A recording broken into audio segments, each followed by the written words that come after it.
अस्सलामुअलैकुम स्टूडेंट, मेरा नाम मोइनुर रहमान है। आज हम अपना second lecture equation of motion पे करेंगे। हमने प्रीवियस वीडियो में first equation of motion drive की थी bye the help of graphical method. हम एक ग्राफ इस्तेमाल करेंगे, उसकी मदद से आज हम मालूम करेंगे सेकंड इक्वेशन ऑफ मोशन। अगर आपने प्रीवियस वीडियो देखी होगी तो आपने देखा होगा कि फर्स्ट इक्वेशन ऑफ मोशन भी हमने इस ग्राफ की मदद से मालूम की थी। अब इसी ग्राफ की मदद से हम क्या मालूम करेंगे, सेकंड इक्वेशन ऑफ मोशन। अच्छा, इसकी तरफ आने से पहले, second of equation of motion की तरफ आने से पहले, इसको ड्राइव करने से पहले आपको बड़ा बेसिक पता होना चाहिए कि एरिया कैसे मालूम करते हैं। अगर हमारे पास कोई ऐसी शेप हो, अगर रेक्टेंगुलर शेप है उसके एरिया कैसे मालूम करना है, अगर कोई ट्रायंगुलर शेप है उसके एरिया कैसे मालूम करना है। ये बड़े इंपॉर्टेंट कॉन्सेप्ट होते हैं, क्योंकि जब भी आप equation of motion graphical method से मालूम कर रहे होते हैं तो आपको इन चीज़ों का पता होना चाहिए कि स्लोप कैसे मालूम करना है, एरिया ऑफ रेक्टेंगल कैसे मालूम करना है, एरिया ऑफ ट्रायंगल कैसे मालूम करना है। और हम थर्ड इक्वेशन ऑफ मोशन में देखेंगे हमें एरिया ऑफ ट्रेपीजियम भी मालूम करना पड़ेगा। तो आपको इसकी तरफ आने से पहले अभी हम ग्राफ को अंडरस्टैंड करते हैं कि ये ग्राफ क्या इंफॉर्मेशन दे रहा है। ये वही ग्राफ है जो हमने प्रीवियस वीडियो में देखा था। इस ग्राफ पे आने से पहले इंतहाई सिंपल थी, easy come first. Area of rectangle, अगर किसी रेक्टेंगल का आपने एरिया मालूम करना है तो सिंपली कुछ भी नहीं करना। एरिया ऑफ रेक्टेंगल हमारे पास होता है, अगर ये हमारे पास एक रेक्टेंगल है OACD और कोई कहता है कि कैलकुलेट इट्स एरिया, कि ये कितने एरिया को कवर कर रहा है, तो हम कहेंगे इसका एरिया सिंपल बराबर है area is equal to height, जो कि हमारे पास ये है, मल्टीप्लाई बाय बेस। अगर आप हाइट को, रेक्टेंगल की हाइट को किसके साथ मल्टीप्लाई करते हैं, उसकी बेस के साथ मल्टीप्लाई करते हैं, तो आपको रेक्टेंगल का क्या मिल जाएगा, सारा का सारा एरिया। तो अगर इस रेक्टेंगल का एरिया मालूम करना तो मैं सिंपली अगेन ये फार्मूला लिखूंगा, area of rectangle OACD is equal to height, जो कि हमारे पास यहाँ पे क्या है, OA है, इनटू बेस। बेस हमारे पास यहाँ पर क्या है, OD। तो ये आपको सिंपली पता होना चाहिए कि अगर रेक्टेंगल है और उसका आपने टोटल कवर्ड एरिया मालूम करना है तो सिंपली उसकी हाइट को मल्टीप्लाई करते हैं किसके साथ, उसकी बेस के साथ। 3-4 क्लास की बातें हैं, कोई मुश्किल बात नहीं है ये। इसी तरह अगर आपके पास एक राइट एंगल ट्रायंगल है, लाइक ये राइट एंगल ट्रायंगल है ABC, और कहता है कोई कि आप इसका क्या मालूम करें, कवर्ड एरिया, कि इस राइट एंगल ट्रायंगल ने कितना एरिया कवर किया हुआ है। तो सिंपली आपने राइट एंगल ट्रायंगल का एरिया मालूम करना है, half area of right angle triangle is equal to half into base, जो इसकी बेस है उसको मल्टीप्लाई कर दें किसके साथ, हाइट के साथ। ये फार्मूलाज आपने पहले पढ़े होंगे। तो अगर मैं इस ट्रायंगल का, ट्रायंगल ABC का एरिया लिखना चाहूँगा तो मैं लिखूँगा area of right angle triangle is equal to half base. हमारे पास यहाँ पे क्या है, आपको पता होना चाहिए बेस किस लाइन को, कौन सी लाइन बेस शो कर रही है, ये वाली लाइन AC हमारे पास क्या है, बेस मल्टीप्लाई बाय हाइट, जो कि हमारे पास क्या चीज़ है, BC। तो ये दोनों चीज़ें आपको पहले पता होना चाहिए। अगर आपको ये पता है तो हमारे सेकंड इक्वेशन ड्राइव करना बड़ी इजी है bye the help of graphical method. अब आते हैं हम इसी ग्राफ पे, जो कि हम प्रीवियस वीडियो में भी देख चुके हैं। ये एक ऐसा ग्राफ है कि कोई बॉडी है, जब हमने ऑब्जर्वेशन स्टार्ट की उसके पास कुछ भी इनिशियल वेलोसिटी थी VI, फिर इसमें कॉन्स्टेंट हमें क्या नज़र आया, एक्सेलरेशन, और थोड़ी देर बाद इसकी फाइनल वेलोसिटी क्या हो गई, VF हो गई। ये हमारे पास जो ग्राफ बना है ये कौन सा बना हुआ है, स्पीड टाइम ग्राफ बना हुआ है। तो ये ग्राफ ये इंफॉर्मेशन दे रहा है कि कोई बॉडी है जिसको आपने ऑब्जर्व किया था, उसकी इनिशियल वेलोसिटी VI थी, थोड़ी देर बाद उसमें एक्सेलरेशन आता गया और थोड़ी देर तक आपने जब तक उसको ऑब्जर्व किया उसकी फाइनल वेलोसिटी क्या हो गई हमारे पास, VF। स्पीड टाइम ग्राफ में हमेशा ये याद रखिएगा, जितनी भी वर्टिकल्स लाइन है, लाइक ये एक वर्टिकल लाइन है, ये एक वर्टिकल लाइन है, ये एक वर्टिकल लाइन है, वर्टिकल लाइन हमें स्पीड की वैल्यू देगी, और हॉरिजॉन्टल लाइन लाइक AC एक हॉरिजॉन्टल लाइन है, OD एक हॉरिजॉन्टल लाइन है, ये हमें किसकी इंफॉर्मेशन देगी, टाइम की। एक लास्ट बात, फिर हम अपनी डेरिवेशन की तरफ आ रहे हैं। ये आपका MCQ भी है 9th क्लास के लिए, बड़ा इम्पोर्टेंट कॉन्सेप्ट भी है, नोट है, ये जहन में रखिएगा, इसको पढ़ लें, ये बड़ा इम्पोर्टेंट है इस सेकंड इक्वेशन ऑफ मोशन को ड्राइव करने के लिए। Area of speed time graph, मतलब आपके पास कौन सा ग्राफ है, स्पीड टाइम ग्राफ है। अगर उस ग्राफ का आप क्या मालूम कर लें, एरिया, अगर आप एरिया मालूम कर लें किसका, स्पीड टाइम ग्राफ का, जिस तरह वो ग्राफ हमारे पास कौन सा है, स्पीड टाइम ग्राफ है। Area of speed time graph is equal to the distance covered by the body. मतलब अगर आप इस स्पीड टाइम ग्राफ का क्या मालूम कर लें, एरिया, कौन सा एरिया, चाहे वो रेक्टेंगुलर एरिया हो, चाहे वो ट्रायंगुलर एरिया हो, चाहे वो ट्रेपीजियम का एरिया हो, आपने सिर्फ स्पीड टाइम ग्राफ का क्या मालूम करना है, area. Area of speed time graph हमेशा आपको किसकी वैल्यू देगा, डिस्टेंस की। बहुत इंपॉर्टेंट है। इसी कॉन्सेप्ट पे हमारी सेकंड इक्वेशन ऑफ मोशन जो है वो ड्राइव हो जाएगी। हम आते हैं इधर, जो बात अभी मैंने की है उस बात को दोबारा करते हैं। सेकंड इक्वेशन ऑफ मोशन की डेरिवेशन की तरफ जा रहे हैं। इन स्पीड टाइम ग्राफ, अगर आपके पास कौन सा ग्राफ है, स्पीड टाइम ग्राफ है, द टोटल डिस्टेंस, मतलब जो डिस्टेंस टोटल कवर्ड होगा, the speed time graph, the total distance s travel by the body is equal to the total area OA/BD। वो कहते हैं in this speed time graph, अगर आपके पास कौन सा स्पीड टाइम ग्राफ है, ये जो अभी बोर्ड पे बना हुआ है, इसमें टोटल डिस्टेंस S जो है वो किसके बराबर होगा, total area of the graph. अब ये ग्राफ इस तरह बना हुआ है और ये सारा एरिया, यहाँ से O से A से B से D, ये पूरा एरिया, ये सारा का सारा एरिया किसका है, ग्राफ का। ये इस रेड लाइन के नीचे ये सारा एरिया, ये सारा एरिया किसका है, स्पीड टाइम ग्राफ का। ये जो ऊपर नज़र आ रहा है ये एरिया स्पीड टाइम ग्राफ का नहीं है, इस रेड लाइन से नीचे सारा का सारा एरिया क्या है, स्पीड टाइम ग्राफ का है।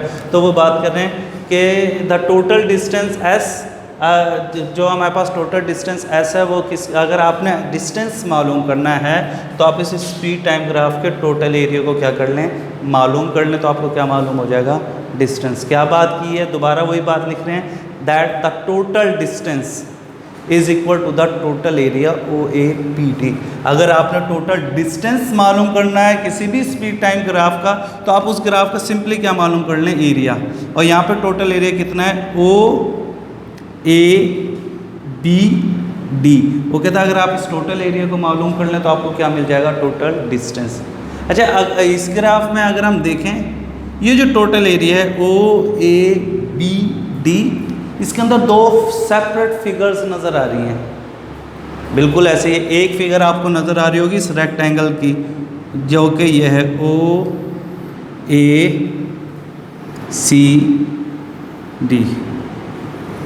एक तो आपको ये रेक्टेंगल नज़र आ रही है और एक आपके पास ये ट्रायंगल नज़र आ रही है ABC। इसका मतलब है ये जो टोटल एरिया OABD है, इसके अंदर दो फर्दर एरियाज हैं। OABD के अंदर एक एरिया है जिसको आप सिंपली क्या बोलेंगे, एक रेक्टेंगल भी है इस एरिया के अंदर। ये जो टोटल एरिया OABD है, इसके अंदर एक रेक्टेंगल है जो कि कौन सी है, OACD, और एक इसके अंदर हमारे पास क्या है, ट्रायंगल है जो कि है ABC। इसका मतलब है अगर आपने टोटल एरिया OABD मालूम करना है तो आप एरिया ऑफ रेक्टेंगल को प्लस कर दें किसमें, एरिया ऑफ ट्रायंगल में, तो आपको क्या मिल जाएगा, टोटल एरिया OABD। ये हमारी मेन इक्वेशन है कि अगर आपने क्या मालूम करना है, टोटल डिस्टेंस इस ग्राफ की मदद से, ये टोटल डिस्टेंस बराबर है area of rectangle plus area of triangle. अब हमने अगला काम सिंपल ये है कि हम ये हमारी जो फर्स्ट इक्वेशन है, इस इक्वेशन में हमने एरिया ऑफ रेक्टेंगल OACD मालूम करना है और उसकी वैल्यू इस इक्वेशन में पुट कर देनी। इसी तरह एरिया ऑफ ट्रायंगल ABC मालूम करेंगे और उसकी वैल्यू यहाँ पे पुट कर देंगे। अब सबसे पहले मालूम करते हैं area of rectangle OACD। Area of rectangle, किसी भी रेक्टेंगल का एरिया मालूम करना इंतहाई सिंपल है। क्या आप उस रेक्टेंगल की हाइट को मल्टीप्लाई कर दें किसके साथ, बेस के साथ। अगर जब हम यहाँ पर रेक्टेंगल देखेंगे ओ ए सी डी, तो यहाँ पे भी हम वही काम करेंगे। अगर हमने इसका क्या मालूम करना है, एरिया ऑफ दिस रेक्टेंगल, अगर मैंने ये मालूम करना है कि इस रेक्टेंगल ने कितना एरिया कवर किया हुआ है, तो मैं कहूँगा सिंपली इसकी हाइट, जो कि मेरे पास क्या चीज़ है, ओ ए है, इसकी हाइट जो कि ओ है, इसको मल्टीप्लाई कर दूंगा इसकी बेस के साथ, जो कि क्या चीज़ है, ओ डी है।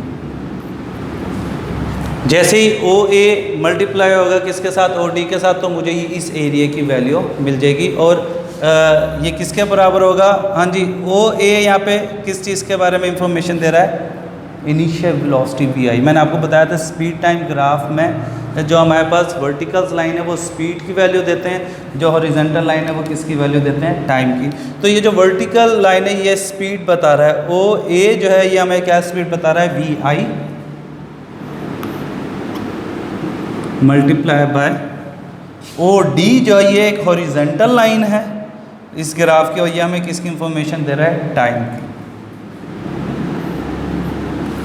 तो कहने का मकसद ये है कि ये जो आपको नज़र आ रही है रेक्टेंगल, हमने इसका एरिया कैलकुलेट किया, area of rectangle O A C D, वो हमारे पास क्या आया है, V I multiply by T. ये मैं यहाँ पे लिख देता हूँ, इसका एरिया हमारे पास आया है जी V I multiply by T.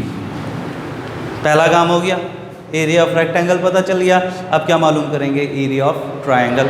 Area of triangle again शुरू में ये कॉन्सेप्ट देखा था, एरिया ऑफ ट्रायंगल, कभी भी आपने ट्रायंगल का एरिया मालूम करना, राइट एंगल ट्रायंगल का सॉरी, तो आप सिंपली क्या करें, half base multiply by height. ये सिंपल फार्मूला हमारे पास area of right angle triangle का। जब हम यहाँ पे राइट एंगल ट्रायंगल देखेंगे, अगर कोई मुझे कहता है कि भाई इस राइट एंगल ट्रायंगल का एरिया मालूम करें, ये कितना कवर्ड एरिया है, ये मालूम करना मैंने कि ये इस राइट एंगल ट्रायंगल ने कितना एरिया कवर्ड किया है। तो सिंपल है, इसका मैं लिखूंगा area of right angle triangle A B C is equal to half के बाद हमारे पास यहाँ पर क्या आ जाएगा, बेस, इसकी बेस इस ट्रायंगल की ए बी सी की बेस क्या है हमारे पास, ए सी बेस मल्टीप्लाई बाय हाइट। तो ये हमारे पास बेस आ गई और ये हमारे पास क्या चीज़ आ गई, हाइट। यहाँ तक कन्फ्यूजन कोई नहीं होनी चाहिए। हमने एरिया ऑफ रेक्टेंगल मालूम किया जो कि V I multiply by T थी। अब हमने एरिया ऑफ ट्रायंगल मालूम किया जो कि है half into base into height. अब हमारे पास एक चीज़ है जो इस सेकंड इक्वेशन ऑफ मोशन के लिए आपने जहन में रखनी है। ये जो बी सी है, हमने प्रीवियस वीडियो में भी देखा था, ये गेन इन स्पीड है जो कि किस चीज़ के बराबर था, वी एफ माइनस वी आई। और अगर आप प्रीवियस वीडियो देखेंगे तो उसमें मैंने आपको बताया था कि वी एफ माइनस वी आई किस चीज़ के बराबर होता है, ए टी के। आप ये वाला formula first equation of motion से भी ड्राइव कर सकते हैं जो कि है V F is equal to V I plus A T. V I यहाँ पे प्लस और उधर जाके क्या हो जाएगा माइनस, तो V F minus V I that is gain in speed किस चीज़ के बराबर है, ए टी। ये माइनस उधर चला गया तो V F minus V I is equal to A T. तो बी सी, ये जो हमारे पास लाइन बी सी है, ये सी बी सी, ये जो बी सी लाइन है जो कि गेन स्पीड है, इसको वी एफ माइनस वी आई भी लिख सकते हैं या इसको सिंपली क्या लिख सकते हैं, ए टी। यहाँ पर second equation of motion drive करने के लिए ये जहन में रख लें कि बी सी की जगह आपने क्या लिखना है, ए टी लिखना है।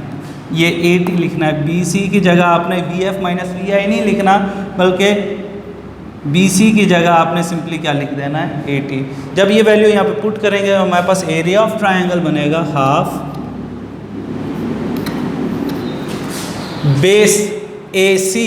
अगेन हॉरिजेंटल लाइन है, ए सी किसके चीज़ के बराबर आ रहा है, टाइम के बराबर। ए सी हमें किसकी इंफॉर्मेशन दे रहा है, टाइम की, multiply by B C. B C किसकी इंफॉर्मेशन दे रहा है, ए टी की। बी सी की जगह बिल्कुल वी एफ माइनस वी आई लिख सकते हैं, लेकिन हमारे पास ऑप्शन है ना कि V F minus V I लिखें या ए टी लिखें। Obviously we will go with 80, क्योंकि इससे हमारी इक्वेशन जो सेकंड इक्वेशन ऑफ मोशन है वो इजीली ड्राइव हो जाएगी। BC की जगह आप सिंपली क्या लिख देंगे 80। जब वैल्यू पुट करेंगे तो पता चलेगा एरिया ऑफ ट्रायंगल, हमारे पास ये ट्रायंगल थी ABC, एरिया ऑफ ट्रायंगल हमारे पास बन जाएगा हाफ 80 स्क्वायर। मतलब मैं ये कहना चाह रहा हूँ कि हमने जब इस ट्रायंगल का ABC का जब हमने एरिया मालूम किया तो उसकी वैल्यू हमारे पास आई है, area of this triangle is equal to half 80 square. और ये इस सेकंड इक्वेशन ऑफ मोशन के लिए जो भी कॉन्सेप्ट है वो तमाम के तमाम मुकम्मल हो चुके हैं। मैं आपको बता दूं कि हमने कहा था ये हमारी मेन इक्वेशन थी। मैं इसको कर दूं ज़रा एक बॉक्स के अंदर ताकि आपको पता चल जाए। फर्स्ट इक्वेशन थी ये हमारी, जिसमें हमने कहा था कि भाई टोटल डिस्टेंस जो है वो किस चीज़ के बराबर है, area of rectangle OACD plus area of triangle ABC।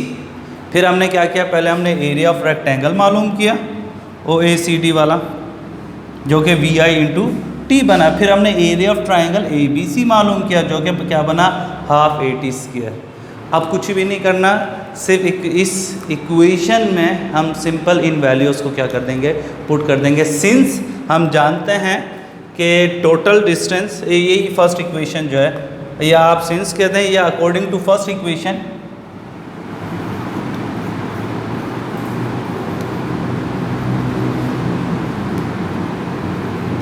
First equation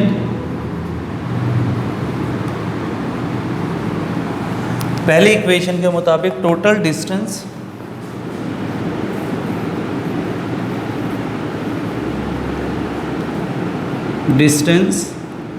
बराबर है area of rectangle OACD, area of rectangle OACD plus area of triangle ABC, area of triangle ABC। अगले स्टेप में क्या करना है, simply by putting the values,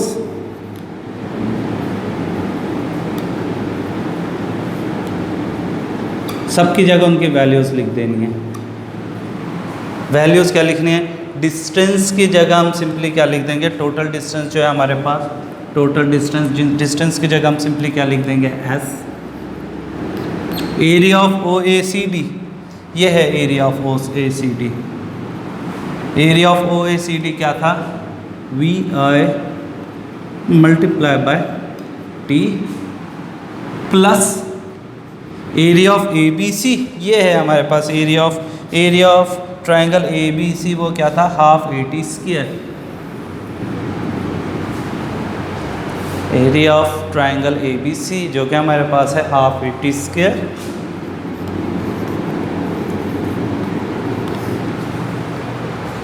तो हमारे पास ये क्या बनी है, अगर आप देखेंगे तो ये हमारे पास second equation of motion derive हो चुकी है जो कि है S is equal to VIT plus half 80 square. और हमने ये किसकी मदद से ड्राइव किया, by the help of the graph, by the help of speed time graph. मुश्किल नहीं है, कुछ भी इजी है। कुछ कॉन्सेप्ट होते हैं हर टॉपिक से पहले, वो अगर आपको क्लियर है तो कोई सा भी टॉपिक आपके लिए इजी हो सकता है। सिंपली हमने ग्राफ की मदद से second equation of motion drive करनी थी। तो हमारे दिमाग में जो बातें थी वो ये थी कि हम जिस ग्राफ को डील कर रहे हैं वो कौन सा ग्राफ है, स्पीड टाइम ग्राफ। और ये चीज़ नोट आपके दिमाग में हर वक्त रहना चाहिए कि अगर आप स्पीड टाइम ग्राफ का क्या मालूम कर लें, एरिया, तो आपको क्या मिल जाएगा, डिस्टेंस मिल जाएगा। यही काम हमने किया था। हमने कहा कि स्पीड टाइम ग्राफ का जो एरिया है वो जो टोटल डिस्टेंस अगर हमने स्पीड टाइम ग्राफ में मालूम करना है तो हम सिर्फ इस ग्राफ का क्या मालूम कर लेंगे, एरिया। मतलब area of speed time graph हमें किसकी वैल्यू देगा, डिस्टेंस की। ये दोबारा यहीं पे ये बात लिखी है, total distance of the speed time graph is equal to the total area of speed time graph. हमने अगर टोटल डिस्टेंस मालूम करना है तो सिर्फ इस ग्राफ का क्या मालूम कर लेंगे, टोटल एरिया। और टोटल एरिया था OABD। फिर हम देखें इस एरिया के अंदर हमें एक रेक्टेंगल भी नज़र आ रही है, एक हमें क्या नज़र आ रही है, ट्रायंगल। तो हमने पहले सेपरेटली रेक्टेंगल का एरिया मालूम किया जो कि VI इंटू T थी। फिर हमने ट्रायंगल का एरिया मालूम किया जो कि हाफ 80 स्क्वायर था। इन दोनों के एरियाज़ को मालूम करने के बाद हमने कुछ भी नहीं किया, अपनी फर्स्ट इक्वेशन में दोनों की वैल्यूज पुट कर दी। दैट इज़ टोटल डिस्टेंस बराबर है area of rectangle plus area of triangle. जब एरिया ऑफ रेक्टेंगल की जगह उसकी वैल्यू लिखी, एरिया ऑफ ट्रायंगल की जगह उसकी वैल्यू लिखी, तो हमारे पास second equation of motion derive हो गई है। उम्मीद है आज का टॉपिक आसान लगा होगा। अगर कोई क्वेश्चनिंग है तो आप कमेंट्स में वीडियो के नीचे लिख सकते हैं। आज तक के लिए इतना ही है, फिर मिलते हैं इंशाअल्लाह ताला। अल्लाह हाफिज़।